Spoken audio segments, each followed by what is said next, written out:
Et c'est l'histoire d'une femme née en Roumanie à la fin de la Seconde Guerre mondiale. Un destin hors norme, celui d'Adriana Ginsberg. Alors que son pays est annexé par l'URSS, elle fuit Bucarest pour la France en 1948 alors qu'elle n'a que 9 ans. Des années plus tard, elle se bat pour récupérer sa maison, spoliée par le régime soviétique qui servait l'ambassade des États-Unis. Elle obtient gain de cause il y a quelques années, mais voilà que le fisc français s'en mêle et lui réclame 1 million d'euros. L'histoire pourrait s'arrêter là, mais Adriana Ginsberg fut également la seconde femme d'Harry Saltzman, le célèbre producteur qui a permis l'adaptation des James Bond au cinéma. Depuis son décès, elle se bat devant la justice pour bénéficier des droits d'auteur de ses films. Je vous propose de faire sa connaissance avec Caroline Amouyal.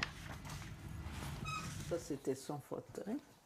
À chaque recoin de l'appartement se niche son souvenir. Harry avec ma mère et Manuela. Adriana se souvient de chaque seconde de leur mariage. Une union qui aura duré 14 ans jusqu'au décès du producteur en 1994. Lorsqu'elle rencontre Harry Saltzman, Adriana a la trentaine et aspire à se remarier. Grâce à son père, son vœu se réalisera. Alors il a appelé sa sœur qu'il adorait, qui vivait à Cannes. Et il lui a dit, voilà, elle veut se remarier. Est-ce que tu as quelqu'un? Alors elle a téléphoné rapidement à son fils qui habitait à Londres.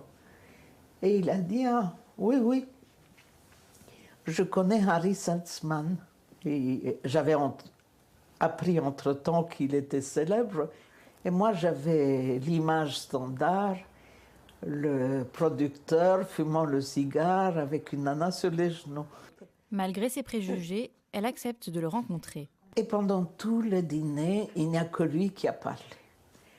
De son fils adoré, de la mort de sa femme. Et le lendemain, il m'envoie 100 roses. Je ne savais plus où les mettre.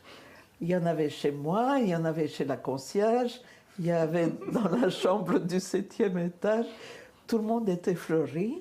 Et il a accompagné d'un mot, la prochaine fois, je vous laisserai parler.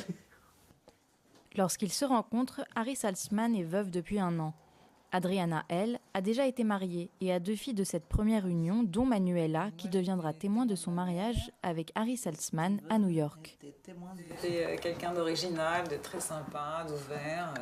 Quand il Marrant. n'aimait pas, il n'aimait pas. Et quand il aimait, c'était... Il aimait beaucoup. Ah non, vraiment. Et il était marrant. Et quand on est parti de New York à l'aéroport pour Venise, il m'a dit « Maintenant, tu es cuite ». L'appartement d'Adriana reflète les années de gloire du producteur.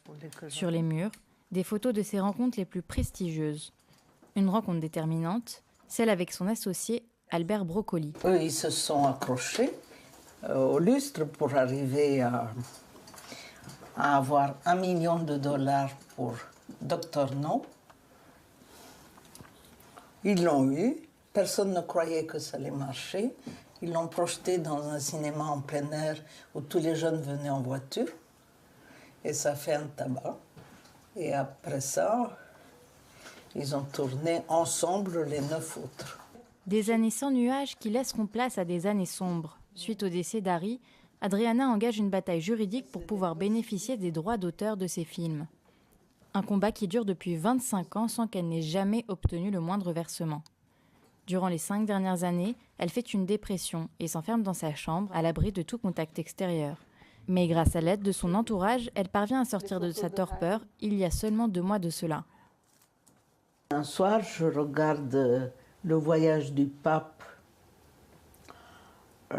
à Cuba et à Washington et je me dis, mais si cet homme qui a 86 ans, avec une sciatique, réussit à voyager comme ça et à pouvoir voir des foules et parler à des particuliers, pourquoi lui et pas moi? Et c'est à ce moment-là que je suis sortie de mon pyjama, de mon lit, j'ai commencé à m'habiller, à sortir. Pendant ma dépression, j'avais grossi de 30 kilos.